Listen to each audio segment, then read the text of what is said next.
La grève chez Post Canada se poursuit puis ça a des impacts sur bien du monde, notamment les petites et moyennes entreprises du Québec. Je m'en vais en jaser avec deux entrepreneurs. C'est le chaos.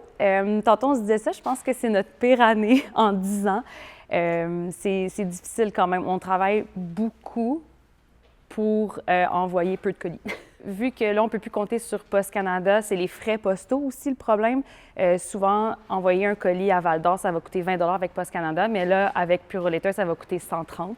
Donc, il y a beaucoup de régions que c'est un casse-tête de voir comment on va leur envoyer leur colis parce que c'est sûr que 2 vernis, pour nous payer 130 $ de livraison, ça ne fonctionne pas. Ensuite, les compagnies de livraison tombent comme des mouches. Donc, on a des colis ici qui sont prêts à être ramassés depuis 12-13 jours, mais la compagnie de livraison ne vient pas chercher la palette. Donc voilà, la pauvre petite palette qui est ici depuis 12-13 jours à peu près.